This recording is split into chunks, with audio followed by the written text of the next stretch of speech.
Salut à tous, bienvenue sur le podcast Actu MMA. Alors aujourd'hui, c'était l'UFC Paris et quelle soirée nous avons vécu. Il y a eu du Cyril Gane, il y a eu du Manon Fiorot, du Benoît Saint-Denis. On va parler tout ça avec Mehdi. C'est parti.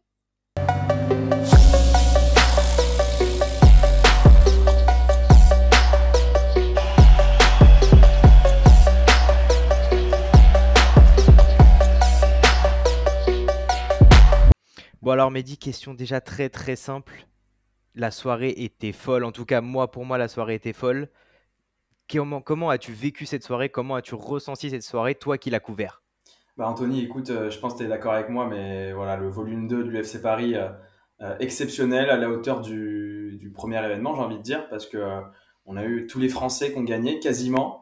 Voilà, aucun bémol, presque, bon, voilà, à part Zara Fern, mais c'était exceptionnel, l'ambiance qui se dégageait de cet événement, 16 000 personnes, la Marseillaise qui était entonnée à chaque fois qu'il y a un Français qui est rentré dans l'octogone. Donc tout était... tout a roulé, on va dire, parfaitement. Et puis voilà, nos Français qui ont décroché des victoires super importantes. On va en parler dans ce podcast, mais ouais, je pense qu'Anthony, toi aussi, tu es d'accord. Ce que tu as vu, c'était quand même pas mal, hein. Ce que j'ai vu, ce que j'ai entendu, c'était fou parce qu'il n'y avait pas que les combattants français qui étaient à la hauteur. Ce soir, il y avait vraiment le public et tu fais bien de parler de Marseillaise parce que justement, là, il y a quelques minutes, il y a eu un tweet de Ariel Elwani qui disait que c'est la première fois qu'il entendait un hymne Un hymne pendant des national. soirées de combat. Incroyable, bah ça m'étonne même pas. Et c'est Michael Bisping qui disait au micro tout à l'heure, le public parisien, enfin en tout cas le public français dans cet Accor Arena, c'est le plus beau qu'il ait jamais vu. Michael Bisping, le gars qui a fait à peu près toutes les arènes du monde pour des événements UFC, tu vois, c'est exceptionnel. C'est fou d'entendre ça venant d'étrangers, tu vois, de gars ça en dit long. Ça en dit long sur notre public, ça en dit long sur nos combattants aussi, sur l'engouement qu'il y a autour aussi de ce sport qui est en train de grandir. On cesse d'en parler, mais c'est exceptionnel. On peut que être fier aujourd'hui de voir l'évolution de ce sport chez nous, en France, et nos combattants, nos sportifs et nos fans aussi. Mais voilà, mais très belle transition quand on parle de fierté, c'est Cyril Gane qui retrouve la sienne en tout cas. C'est quelle masterclass. Clairement, c'est le mot que j'ai envie d'utiliser sur cette performance de Cyril Gane. Alors, on répète, hein, il a gagné par TKO au deuxième round. Il avait promis de finir le combat. Chose promise, chose due. Chose due, et avec la manière, il a régalé, masterclass de A à Z. En fait, ce combat contre Sergei Spivak, il avait un peu tout d'un piège pour Cyril Gane, parce que on disait, voilà, Sergei Spivak, c'est un gars complet, qui a une très très grosse base en judo et en lutte, et c'est ce que Cyril Gane, en tout cas, a démontré dans des faiblesses dans ce secteur. Et il s'est très bien dégagé, il est resté mobile. Il s'est sorti du piège en fait. Et au-delà de ça, il nous a sorti un finish au deuxième round, quelque chose de très important parce qu'il gagne avec la manière. Et lui, il disait en interview d'après-combat, ce qui est intéressant, c'est de voir la suite. Lui, il veut reprendre un combat pour le titre, réavoir sa chance pour le titre directement après. C'est pour ça qu'il a next un petit peu Thomas Pinal, qu'il avait un peu chauffé pour un combat. Donc, affaire à suivre pour Cyril Gane, voir qui pourrait prendre derrière. Mais en tout cas, grosse victoire, impressionnant. Et voilà, c'est affaire à suivre. Mais en tout cas, ouais, très très grosse masterclass de Cyril Gane, encore une fois. Ouais, surtout, c'est que je l'ai senti, c'est toujours Cyril Gane, hein. Après, on n'a pas pu assez voir contre John Jones, mais affûté physiquement, le cardio, il était là, l'endurance musculaire était là. Mais c'est surtout que j'ai vu une stat passer là, pas longtemps encore, c'est que Cyril Gane, ce combat-là, en fait, c'est devient le deuxième plus grand écart de coups dans un combat poids lourd. 109 coups de Cyril Gane, 11 contre Spivak. Oh là Alors, là, ah, j'avais pas vu je- cette stat. ouais, tu vois, en fait, je pensais que Sergei Spivak avait touché plus que ça. Mais 11 fois en quoi 7 8 minutes, c'est si peu. L'écart est énorme. Et en plus, c'est que je pense que tu vas être d'accord avec moi, c'est Sergei Spivak, très rapidement, très très rapidement essoufflé. Très très rapidement. Et tu sais pourquoi? Et j'allais justement faire cette remarque parce que tu me lances là-dessus. Il y avait beaucoup de coups au corps. Il y avait beaucoup de volume de Cyril Gane, mais beaucoup de coups au corps. Et quand tu tapes dans le corps, c'est forcément si tu tapes dans la caisse, tu tapes dans le cardio. Et Spivak, il était vraiment, ça se voyait sur son corps, sur son visage, que début du deuxième round, enfin milieu du deuxième round, avant que Cyril accélère avec le termine, tu le voyais essoufflé. tu voyais qu'il était à la fin du 5, on avait l'impression qu'il était à la fin du cinquième round, tu vois. Et c'est dû à ses coups au corps, il mettait des super middle, Cyril. Et c'est ce coup, voilà, il variait bien les zones de frappe. Et c'est ce qui a contribué aussi à sa victoire. Un peu comme il avait fait contre Tai Tuivasa l'année dernière. Tu te souviens, il tapait dans la caisse, il tapait les coups au corps, et après il l'a terminé en haut, tu vois. C'est très intéressant, encore une fois, c'est vraiment, c'est magnifique, c'est exceptionnel. Et t'as raison, c'est très bien joué de la part de Cyril Gann. Mais tu penses pas que Cyril Gane a trouvé la recette pour battre à peu près tous les poids lourds du roster? Taper dans le coffre, taper dans le foie, taper en haut, puis redescendre, puis faire des kicks. Et en fait, juste l'épuiser pour après le terminer. Ouais, bah c'est la technique un peu en pied-point. On a, c'est beaucoup utilisé. Voilà, c'est un gars qui vient du kickboxing. Il sait y faire, tu vois. Il essaie aussi d'éviter la lutte. Enfin, d'éviter la lutte. Voilà, il arrive bien à sortir des pièges qu'on lui tend. Donc il en profite pour capitaliser au maximum. Et je pense qu'il a cerné en fait son point fort, c'est effectivement cette stratégie qui a marché plusieurs fois et sur laquelle il s'appuie. Et c'est encourageant dans le sens où bah, on sait que voilà, il a sa propre stratégie, qu'il a des facilités là-dedans, et ça se confirme de combat en combat. Bon, voilà, il y a des limites aussi hein, de son côté, il essaye de voilà, faut relativiser, mais c'est vrai que c'est très intéressant ce point-là, et c'est tout à son honneur parce que il joue sur ce qu'il sait faire et sur voilà, sur ce qu'il arrive à- là où il arrive à être le meilleur, quoi. Bah, clairement, comme il a dit dans l'interview après combat, c'est que là, il a suivi le game plan et ça a fonctionné. Ça a plus que fonctionné. Il l'a littéralement détruit, comme tu dis, comme tu as si bien dit. Et ça a peut-être répondu à un peu de questions. C'est que dans le premier round, Spivak, il shoot tout de suite.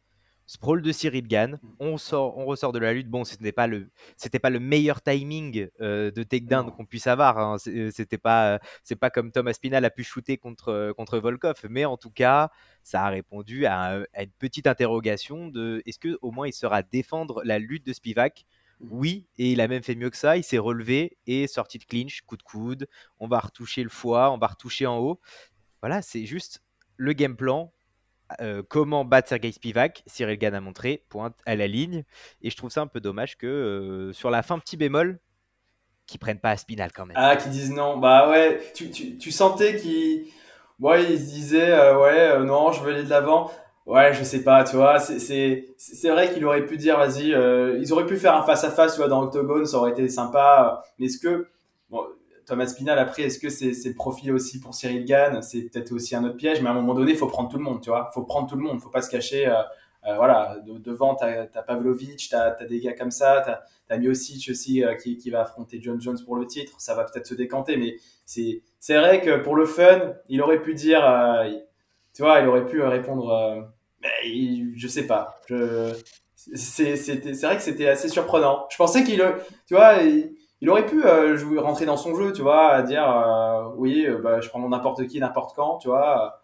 Et là, il a un peu botté en touche, en fait, tu vois. C'est assez surprenant. Enfin, je m'y attendais pas forcément à ça. Je, Ouais, moi je non sais plus, pas je m'y toi, mais. attendais pas. Je m'attendais pas, je me disais que au final, ok, il bat le numéro 7 de la catégorie. Bah, c'est pas assez pour avoir un title shot, hein. Voilà, faut dire ce qui est. C'est entre. Il y a quand même 5 ou 6 personnes entre ces mecs-là, quoi. Mais qui tu peux lui donner du coup si là, regarde, il bat le numéro 7, il sort d'un title shot juste avant où il avait Mm. perdu. Devant, t'as Pavlovich, mais bon, je sais pas trop ce qu'il va faire. Ouais, Voilà, lui, il attend plus son title shot. Il y a Blades qui va affronter Almeida, pourquoi pas? ça aussi, peut-être. Pourquoi pas le gagnant? Et à Spinal, mais après, bon, c'est le jeu de l'UFC. Enfin, c'est le jeu Ouais. de Cyril Gane déjà en premier, c'est de vouloir réclamer le titre parce que si le titre devient vacant, il se place Ça un se peu peut, ouais. sur un combat. Et en Ouais, tout cas, ouais. ça permet une très très belle transition parce que une qui a réussi à se placer pour un combat pour le titre, en tout cas c'est mon avis, c'est Manon Fiorot. Alors on n'a pas eu le finish, elle n'a pas eu le finish qu'elle voulait. Mais est-ce que elle a eu le combat qu'elle voulait? Oui, parce qu'elle l'a gagné. Et quand on regarde un peu tout ce qui se passe sur les réseaux sociaux, même commentaires américains, bon, commentaires français bien évidemment, Cocorico, victoire de Manon, mais les commentaires américains un peu mitigés sur la Hmm. décision, chose que je comprends pas. Non, moi non plus, je comprends pas, mais bon, ce qui pousse peut-être les Américains à dire, voilà, je sais pas. Je vois les 3 rounds à Manon, tu vois, sans problème. Elle a vraiment dominé le striking. À un moment, c'était Rosna Mayunas qui avait tenté quelques amener au sol, quelques entrées en lutte. C'était très bien défendu de la part de Manon. En volume, elle était au-dessus. Elle a touché beaucoup plus de fois. Il y a eu un petit choc de tête à un moment. Elle s'est fait un petit peu toucher, tu vois, déséquilibrée vite fait, tu vois, juste avant le choc de tête, je crois. Mais c'était vraiment très très flash. C'était genre 3-4 secondes. Elle a repris ses esprits directs et c'était reparti. Non, non, non. Alors c'est peut-être ce finish qui manque, tu vois, à Manon, parce qu'on disait, regarde, on voit à côté Cyril qui termine ses combats, BSD qui, voilà, lui on en parlera tout à l'heure, mais qui finit absolument tous ses combats aussi, qui régale. Et Manon Fiorot, elle fait des vraies performances et on en revient toujours aussi à cette même chose. Elle fait des vraies performances, mais il manque ce petit finish. Bon, je pense qu'il n'y a quand même pas de doute. Je pense un peu comme toi, je pense elle va avoir un title shot prochainement euh, contre soit Grasso, du coup, soit Shevchenko, on verra. Mais non, il n'y a pas de doute sur sa performance en tout cas. Mais voilà, il manque peut-être ce petit finish, tu vois. Peut-être qu'on l'aura pour le title shot du coup. Alors on espère vraiment parce que là, ça serait la plus belle des soirées. Et c'est Bisping qui a clairement dit dans l'interview d'après combat où il disait que c'était une vraie performance d'artiste martial. C'est la distance, puis je rentre dans la boîte, puis je ressors, je défends les takedowns, je contrôle la cage. Très très beau contrôle de cage, tout le combat de Manon Furo. Même quand Rose commence à la tenir, elle a réussi à tourner plusieurs fois même après la petite glissade ou le petit down qu'elle a pris, comme tu disais, c'est, ça a été quand même un combat où elle a montré toute sa palette technique, peut-être, sans le finish bien évidemment, le combat qu'elle n'a pas pu faire contre Kathleen Chookagian l'année dernière à Abu Dhabi. Là, tout semble montrer que les feux étaient au vert au niveau physique. Et le combat qu'elle a livré aujourd'hui, c'était le combat qu'elle voulait livrer l'an dernier. Et cette fois-ci, on l'a vu dans sa manière d'être, elle a directement réclamé le title shot parce que maintenant, Blanchfield a eu une très mauvaise, enfin pas très mauvaise, mais une mauvaise performance la semaine d'avant. Mm. Je pense que dans les yeux de l'UFC, Ah bah oui. Manon Fiorot, Ah, mais c'est c'est pour toi. clair. Ah non, mais c'est clair. Non, mais Blankfield qui avait gagné, bah, c'est intéressant que tu en parles parce que il y avait un petit peu cette concurrence entre Blankfield et Manon Fiorot pour le title shot ou alors pour un combat potentiel entre les deux. Et Blankfield qui du coup a battu, c'est Taila Santos. C'est Hmm. pas quelqu'un de très très connu, de très vu par l'UFC, de très voilà, vu par les fans ou quoi, moins. Et là, tu as Manon Fiorot qui combat une ancienne championne, Rosa Malunas, qui est une légende du MMA féminin, tout simplement. Et quand tu bats Rosna Mayunas, bah, en fait, tu passes un gros cap quand même. Tu coches une grosse case dans ton palmarès et tu es légitime complètement à avoir un title shot dans ta catégorie. Et au final, avec du recul, ok, elle a gagné par décision, mais sa concurrente un peu directe, qui est Erin Blanchfield, a aussi gagné par décision, mais face à une combattante qui était moins connue, tu vois, un peu combattante moins ça. Donc quand tu as une Française qui bat une légende euh, du, du, du MMA, de l'UFC, c'est tout de suite, waouh, voilà. En plus, elle est invaincue à l'UFC, elle reste sur voilà, 5 victoires, je crois, consécutives à l'UFC. C'est même Euh, sa sixième là, c'était même Sa sa sixième sixième victoire. victoire, et ben voilà, regarde, c'est tout simplement extraordinaire. Donc, il n'y a aucun doute là-dessus. Euh, et ce qui a aussi joué en sa faveur, c'est cette différence de gabarit. Je sais pas si tu as vu contre Rosana Mayunas, elle avait quand même, euh, Hmm. elle paraissait quand même bien plus massive que Rosana Mayunas, tu vois. À voir si le top, quand je te parle du top, Alexa Grasso, Valentina Shevchenko, il y aura cette différence, je sais pas, mais c'était quand même assez visible. Moi, c'est ce qui m'a un petit peu, je suis pas choqué, mais qui m'a un peu alerté, quoi. Moi, ce qui m'a un peu alerté, c'est que je suis d'accord avec toi, ça part de la différence physique, mais c'était le visage de Rose. Alors peut-être que moi, sur mon écran, c'était peut-être un peu abusé, mais j'avais l'impression que c'était vraiment boursouflé, vraiment que Manon a vraiment tapé, soit elle a tout le temps tapé au même endroit, chose que j'ai l'impression qui s'est passée, c'est qu'elle visait vraiment des coins un peu spécifiques. De toute façon, Manon Furo est très très très précise.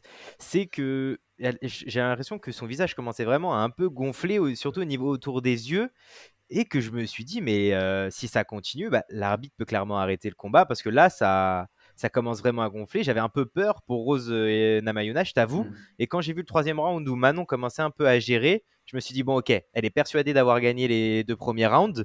Et le premier round était quand même un peu serré, donc vraiment très, très couillu, excuse-moi du terme, pour Manon Fiorot de laisser passer le troisième round. Mais ouais, c'est vrai que dans cette différence physique-là, il y avait aussi le différentiel de coups donnés. D'impact, ouais, non, complètement. Ouais, d'impact, Bi- pardon. Bien sûr, non, mais ça joue, t'as raison. Et quand tu vois le visage de... Bon, alors les deux étaient à la fin, voilà, c'était tout rouge des deux côtés. Ouais. Mais c'est vrai que quand tu voyais le visage de Rose, t'avais cette sensation, voilà, beaucoup encaissé, beaucoup pris de coups. Euh, c'est là où tu vois peut-être cette différence, et c'est là où se matérialise du coup cette différence de gabarit, cette différence peut-être d'impact qu'il y a eu. Non, mais c'est intéressant de le souligner parce que je, en voyant le gabarit de Manon De Fiorot à Rose? côté de Ah non, Rosa de... Manunas, les deux, enfin il y a une petite différence quand même, et là ça, voilà, ça m'étonne même pas en fait. Pour moi ça va de soi, connaissant le striking de Manon. Voilà, elle a déroulé, elle a très bien géré aussi. Derrière un round, elle l'a peut-être pas laissé passer, je sais pas, mais je pense qu'elle l'a géré plus qu'autre chose. Tu vois, elle s'est dit, voilà, pas d'erreur, il reste un round. Jusque-là, je mène au point, je sais ce que je vaux, je sais gérer les combats. Voilà, on va aller à la décision tranquillement. Ou voilà, je sais. En plus, elle s'était ouverte après un choc de tête. Du coup, elle s'est dit, Mm, bon, si ça s'accélère, j'ai pas envie de perdre sur une connerie comme ça, tu mm. vois. Si je prends trop de risques, tu vois. Donc c'est intelligent de sa part. Ouais, je pense, bah, du coup, du fait que t'en parles, ouais, je pense que c'est le choc de tête qui a créé l'ouverture. J'avais peur que le combat s'arrête, hein. Parce que, encore, c'est bien, il est sur le côté du crâne. Ça peut couler et pas cacher l'œil, ou... parce que le Gêner la combat peut vision. s'arrêter, hein. Ça peut, voilà, le combat peut s'arrêter sur un truc comme ça. Et généralement, c'est sur blessure et c'est défaite, hein. Et Mm. là, ouais, je commence un peu à réfléchir et je disais que peut-être elle s'est dit j'ai cette ouverture là, je perds pas mal de sang quand même. Est-ce que je gérerais pas le combat en sachant que potentiellement les deux premiers rounds je les prends? Mm. Ok, bon, ok. En tout cas, Manon Furo, comme pour toi, comme pour moi, elle mérite son title shot. Début 2024, Aldric Cassata le voulait. Et pourquoi pas le défendre à Paris? En tout cas, c'est ce qu'il a dit au RMC Fighter Club. Début 2024, on prend le titre, on défend le titre sur Paris Ce serait et, magnifique. et pourquoi pas aller chercher le double champ. Mais ça Oh là après, là, oui. On verra voilà, ça plus tard. on verra ça plus tard. En tout cas, que des transitions ce soir. Quelqu'un qui voit absolument l'avenir, c'est Benoît Saint-Denis. Lui, il voit que devant lui. Quelle victoire, quel combat. Et on parlait d'impact. Alors là, lui, il en a mis tout le combat. Ah bah là, c'est un TGV qui est rentré dans un Brésilien encore une fois. Il aime bien les Brésiliens, j'ai l'impression, tu vois. C'est le troisième là qui termine. Oui, non, mais. Et puis sa déclaration juste d'après combat, c'est juste magnifique. C'est juste magnifique où il dit je veux défendre ce titre que j'aurai autour de ma taille ici à Paris. Je veux. Tu vois, lui, il a peur de rien. Il se cache pas, tu vois. Il veut vraiment rentrer il veut vraiment rentrer déjà dans le top 15. Il veut prendre que des barbares, il veut prendre que des. Tu vois, et lui, il a envie d'aller à la guerre. Tu sens qu'il va en découdre, il n'en a pas fini, tu vois. C'est ça qui est exceptionnel avec lui. Et au-delà de sa performance de ce soir, c'est waouh, le bonhomme est absolument effrayant, tu vois. C'est de combat en combat, c'est waouh, c'est exceptionnel. Ce gars est waouh, ça peut devenir, ça peut venir vraiment le visage de MMA français, ce gars, vraiment. Ah, C'est tu penses waouh. que c'est Ah le bah, combattant le combattant, pas le, je vais peut-être mal m'exprimer, mais le combattant qui manquait au sport de combat français, celui qui est agressif, celui qui va chercher les coups, celui qui, en fait, le combat, il est pas là, il est là juste vraiment pour combattre et vraiment terminer le mec qui est en face de lui. C'est un seul objectif et c'est foncer sans jamais s'arrêter. et le gars, il aime ça. Tu sens qu'il veut en découdre à chaque fois. Et c'est ça, c'est ce côté agressif, ce côté, tu vois, ce côté, il y a rien qui va m'arrêter. Peu importe qui sera devant moi. Mettez-moi Fiziev, mettez-moi Gamrot. Il disait, mettez-moi Tsaroukian. Il a pas peur, tu vois. Et c'est ça qui, c'est pas ce qui manque. Je sais pas si ce qui manquait au MMA français, tu vois, ou un combattant, ou un visage qui performe comme ça, mais c'est absolument génial d'avoir un combattant comme ça. Et il peut aller très très très loin. Là, en fait, de combat en combat, tu sens que ça peut. vraiment faire quelque chose de très très fort. Très Tu très fort. dirais que sa performance d'aujourd'hui t'a beaucoup plus impressionné que celle contre Ismaël Bonfi? Non, je dirais pas ça parce que bon film, il était vraiment annoncé comme étant, euh, euh, il était pas annoncé comme favori. Là, il était un peu plus en mode favori, tu vois. C'est un peu plus impressionné, mais en fait, il montre que sa palette, en fait, elle est inépuisable. Ce gars, en striking, il a encore shooté, il a encore mis des middle, les mêmes qu'il Oh avait mis oui. contre Bonfim. Et tu sens que ce gars-là, peu importe qui y a dedans, il va shooter quand même, tu vois. En lutte, c'est exceptionnel parce que Thiago Moises, c'est un vrai gars, hein. Il a une très très bonne lutte, un très très bon JJB. Et au sol, en fait, il l'a complètement dominé aussi. Chaque fois, il avait des positions préférentielles, des positions favorables. En striking, il n'y avait pas photo. Euh, je sais que je sais que c'est que Ismaël Bonfim avait été très bon au striking, mais au sol apparemment, il était peut-être un peu moins fort de mémoire, je crois. Et pourtant en striking, il avait shooté les middle qu'il lui mettait. Là, Thiago Moises il était annoncé comme combattant un peu complet, tu vois, qui pouvait le gêner dans pas mal de domaines, que ce soit au sol ou même en striking. Au final, il n'y avait pas eu photo encore ce soir. C'est ça qui est impressionnant. Moi, ce qui m'a plus impressionné sur Benoît Saint-Denis, hormis, bien évidemment, moi, j'ai l'impression qu'il avait un coffre un peu inépuisable. Tu voyais qu'il ralentissait les frappes, mais normal. Avec la guerre qu'il a donnée au premier round, c'est normal que, déjà, fin de premier round, Ah, c'était waouh! Oh là là là là! explosive. Quelle fin de round! Et en fait, ce qui m'avait plus impressionné sur ce combat-là de Benoît Saint-Denis, c'est quand il met soit un bras arrière, soit un jab. Thiago Moises a reculé d'un pas à chaque fois qu'il a été touché. C'est pour ça que quand tu parlais d'impact avec Manon Furo, c'est là l'impact que Ah oui, mettait non mais. Benoît Saint-Denis sur chacun de ses coups. Ça m'a impressionné, ça m'a même fait peur pour Thiago Moises, parce qu'à un moment, ils sont à peu près au milieu de la cage. Benoît Saint-Denis, il envoie un bras arrière, il recule dos contre la cage. Et là, c'est là que Benoît Saint-Denis, il commence un peu à aller en guerre et il va chercher quand même le sol. C'est que tu vois, on entendait beaucoup Daniel Voirin parler, une, deux, high kick et il le faisait. C'est vraiment, on a l'impression d'un. Daniel Voirin, il a un combattant, il sait ce qui fonctionne et ça fonctionne vraiment à chaque fois pour l'instant. Et c'est si impressionnant de voir déjà un entraîneur et son combattant aussi fusionnel. La photo de fin de combat, l'interview, il est content, il explose de rire à chaque fois, Daniel Voirin. Et surtout, je pense qu'il sait qu'il a entre les mains, il a quelqu'un entre les mains. Assurément, ouais, non mais c'est fou, hein. C'est terrifiant. C'est terrifiant. Je sais C'est le mot, pas. c'est ça le mot. En fait, c'est terrifiant parce que donnez-moi Fiziev, donnez-moi Gamrot, donnez-moi Tsaroukian, donnez-moi Dariush. C'est des mecs, normalement, on essaye un peu de les esquiver en poids léger, et lui, il les esquive pas. Ouais, bah ouais, c'est ça, c'est complètement ça. Il a l'opportunité, il s'était un peu chauffé avec Paddy Pimblett, tu vois. Et là, il a Ouais. dit récemment, pendant la conférence de presse du UFC Paris, là, pendant la Fight Week, il a dit, moi, je m'en fous maintenant de Pimblett, je sais pas où, moi, je veux le titre, tu vois. Il disait, Ouais. donnez-moi Justin Gaethje, donnez-moi je sais pas qui, tu vois. Lui, il voit ça, tu vois.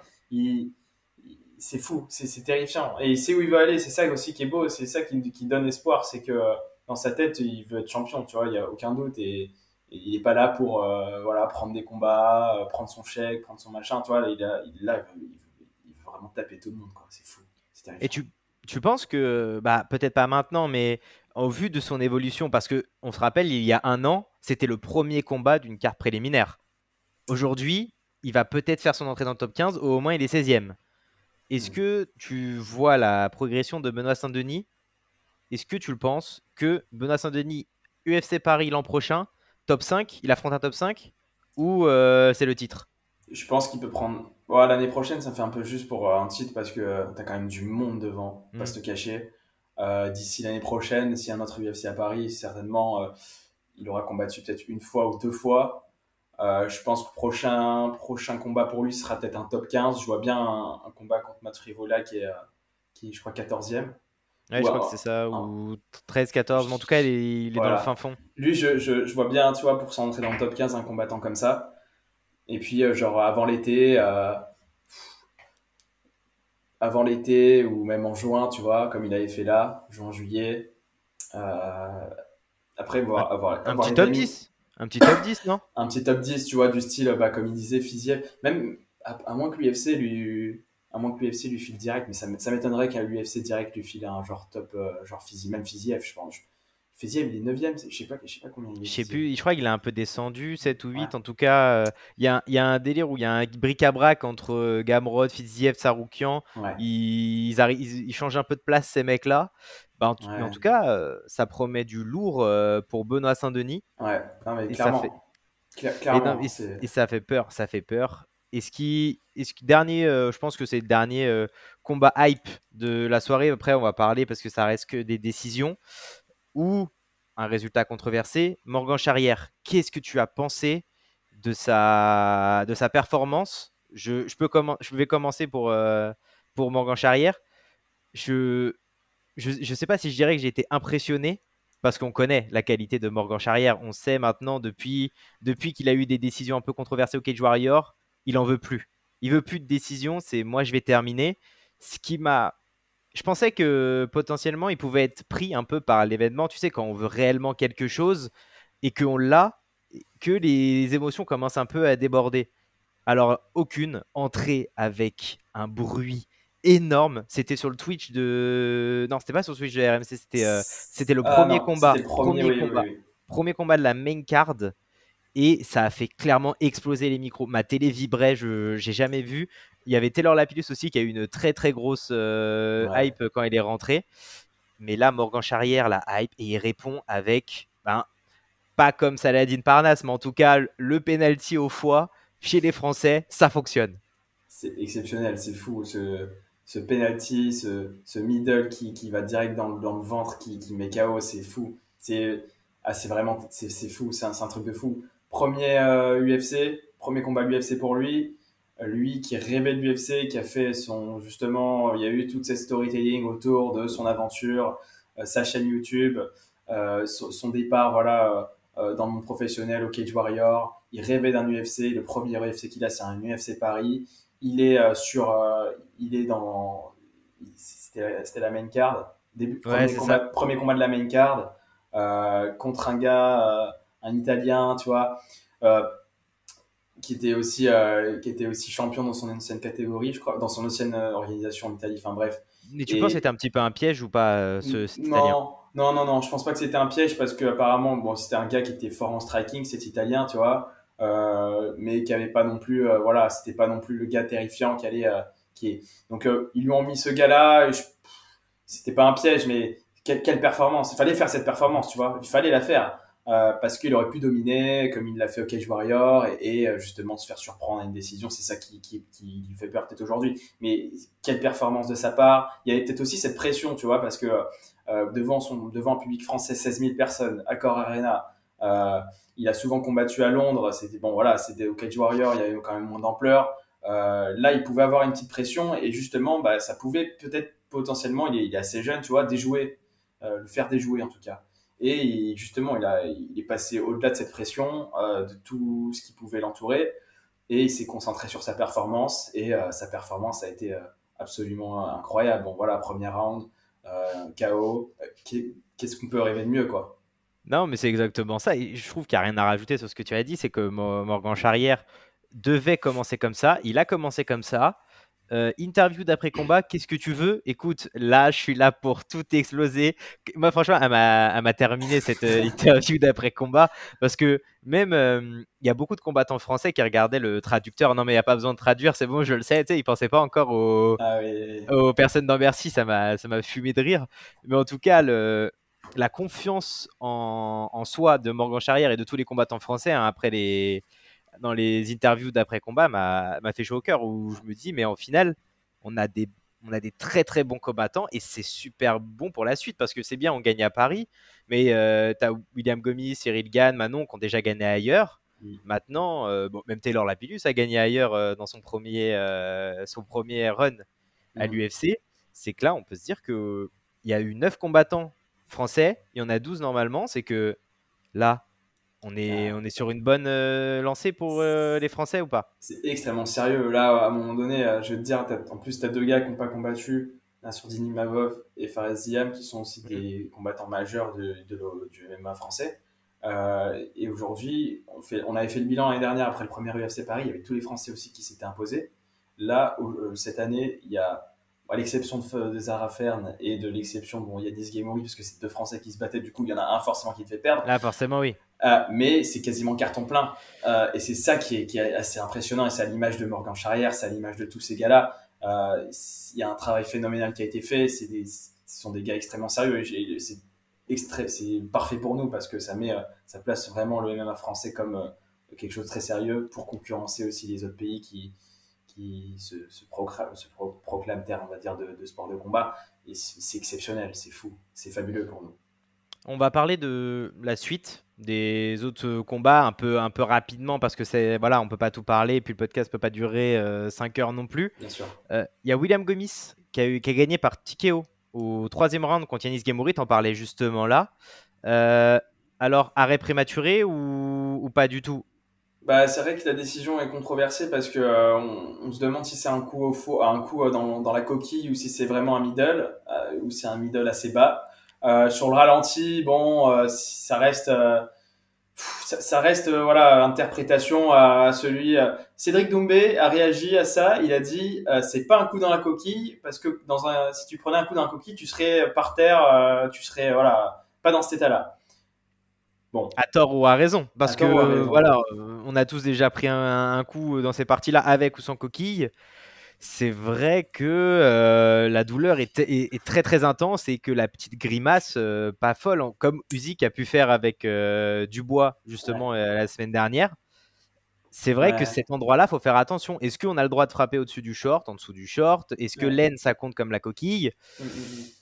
Ça porte à confusion. C'est vrai que ça porte à confusion et c'est dans la confusion justement que le combat s'est terminé parce qu'on avait vu Yanis Guémouri se tenir du coup au niveau de la coquille, mais après on l'avait quand même vu parler longuement, il est resté debout. Est-ce qu'il l'a vraiment pris dans la coquille? Je sais pas. Est-ce qu'il a pris un coup qu'il a surpris? Je sais pas. L'arbitre a interprété que c'était un middle et bon voilà. Et William Gomis justement après le combat avait réagi en disant qu'il avait l'habitude de mettre des middle, des coups au corps et que quand il le met dans la coquille, il le sent et il s'en rend compte. Là, il a dit que c'était a priori, c'était pas un coup dans la coquille. Donc bon, il a gagné et bon, il a fait il a parlé après le combat, mais on saura jamais. Enfin, on saura jamais. C'est très confus et c'est dommage un petit peu pour que ça se termine comme ça parce que c'était un combat entre deux gars. Bon, Yannis Guémouri, c'est son premier combat à l'UFC. William Gomis, il était resté sur 2 victoires, mais c'était 2 victoires un peu par décision, tirées par les cheveux. Là, gagner comme ça pour William Gomis, voilà, il aurait peut-être pu rêver un peu mieux. Mais bon, ça, il reste à 3 sur 3 pour l'instant. Et c'est ça qui compte en tout cas pour lui. Ouais, ça fait une petite tâche dans le l'événement. déroulement, voilà, dans le déroulement de la soirée. Et puis c'était pas un combat très explosif. C'était pas Benoît Saint-Denis qui arrivait 2 combats après. Donc voilà, ça reste un peu dommage. Autre tâche sur cette soirée, Zara Fern qui a malheureusement 4e défaite à l'UFC, qui a pas démérité. Elle a quand même été la chercher jusqu'à la décision, mais malheureusement une adversaire un peu trop forte, je pense, peut-être trop jeune. Enfin, pas trop jeune, elle était plus jeune qu'elle, plus physique, plus technique, plus rapide. Voilà, elle pouvait juste rien faire contre ce type d'adversaire et ça gâche un peu le début de soirée. Non, mais oui, tu l'as dit, c'est ce qui est un petit peu entache bon, la soirée des Français, mais c'était un peu prévisible dans le sens où elle était déjà 0-3 à l'UFC avant ce combat. Sa dernière victoire remontait à 2017 à Zara Ferme.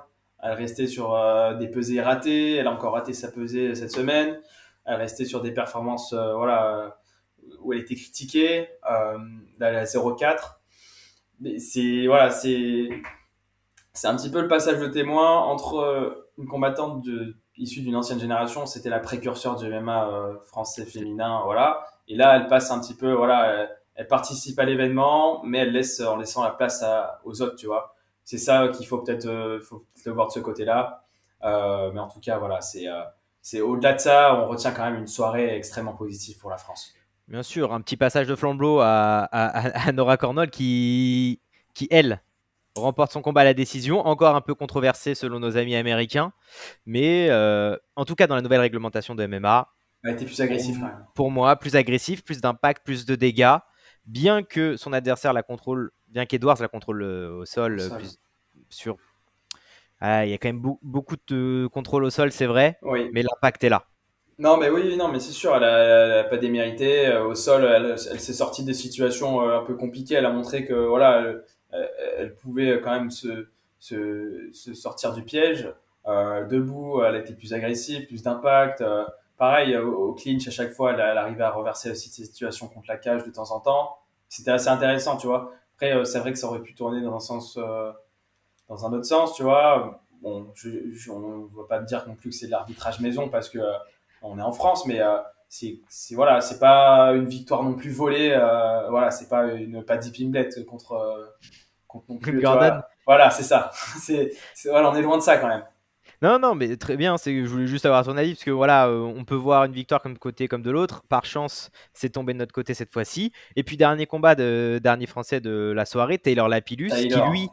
Taylor qui affrontait Calum Lundgren, qui lui avait insulté le public français, avait insulté le MMA français. Alors c'était l'ennemi du peuple. J'ai jamais vu une entrée sous les huées aussi Ouais. folle que ça.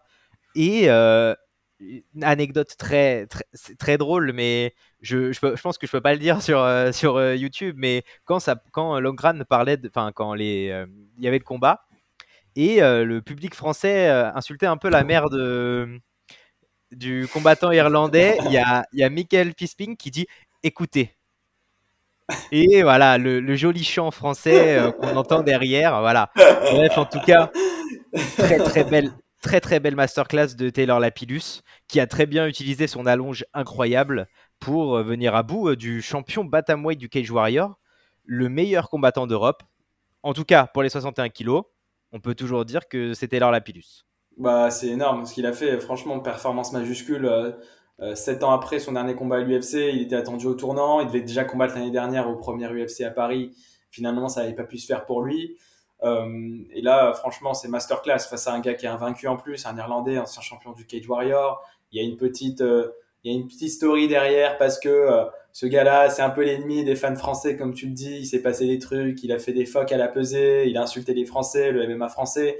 Et donc, bon, un gars comme Tyler qui a de l'expérience à ce niveau-là et qui combat un gars comme ça peut pas être un piège, mais ça peut être un peu compliqué, tu vois. Et il a rendu le combat facile, en fait, Tyler. C'est ça qui est beau avec lui, c'est qu'il a vraiment joué justement sur son striking, son allonge, il a touché là où il fallait, ses bons jabs au beau moment, en lutte. Il a réussi un petit peu à esquiver, il s'est fait amener 2-3 fois au sol, mais bon, il s'en est sorti, tu vois, tranquille. Et il a vraiment géré, et tu sens l'expérience, tu sens quand même que il a très bien géré, Tyler. Ça fait énormément plaisir. C'est légendaire, entrée exceptionnelle, encore une fois. Et waouh, c'était fabuleux. C'était vraiment un grand moment. Mais qu'est-ce que rajouter à ça? Rien du tout. Bah écoute, non Je mais pense que tu as tout dit sur la performance de Taylor, sur la soirée de l'UFC Paris version, enfin, numéro 2. Espérons qu'on ait une 3 à 4. Bon, je pense que là, ils ont signé pour tous les ans, c'est obligé. Le public français, ah, c'est sûr. le chant, la Marseillaise, ils le disent tous, hein, que ce soit les comptes MMA français ou les comptes MMA américains ou européens. Le public français les a choqués ce soir, C'est énorme. encore plus que l'année dernière. C'est énorme, bien sûr. Non, mais on est voilà, on est sur quasiment le même niveau. Et je pense que chaque année, tant qu'on aura des combattants à ce niveau-là chez nous et on en aura des nouveaux, tu vois, on sera comme ça. Et pour revenir sur Tyler, c'est juste fabuleux. Son entrée sur le coming out, Oui, c'est un clin d'œil, tu vois, énorme. C'est exceptionnel. Tout était parfait en fait pour lui. Tout était vraiment parfait pour Tyler. Et puis c'est un peu à l'image en fait de cette soirée pour les Français, quasiment parfaite, hein, quasiment un carton plein. Et c'est exceptionnel. Et comme tu dis, ils vont peut-être revenir 1, 2 fois par an. Peut-être l'UFC, ils en ont parlé aussi à un moment. Donc c'est que du positif, quoi. C'est fou. bon les gars, je peux rien rajouter à ce que vient de dire Mehdi. C'est à part que c'est une très bonne soirée. Comment dire, le MMA a été respecté ce soir, que ce soit au niveau des performances dans l'octogone, parce que même les décisions étaient folles. Il y a eu des KO, et il y a eu des KO au foie. Ça, je trouve, il y en a pas C'est beaucoup. énorme. Il y en a Non, pas c'est beaucoup. rare. Et là, sur les soirées, Il y en a eu là, deux. On peut dire qu'il y en a eu deux. on peut dire qu'il y en a eu deux. Officiellement. Ouais. Voilà, officiellement, on peut dire qu'il y en a eu deux. Il y a eu des TKO, enfin, on a eu tout ce qu'on voulait. On s'est Alors, les régalé. gars, c'était Anthony et Mehdi d'Actu MMA. Surtout, n'hésitez pas à partagez, likez la vidéo. Dites-nous en commentaire le combat que vous avez préféré, ce que vous avez pensé de la performance de Cyril Gane, de Manon Fiorot, Benoît Sandy, en tout cas tous les combattants de la carte. Nous, on se retrouve pour un nouveau podcast. Ciao! Salut.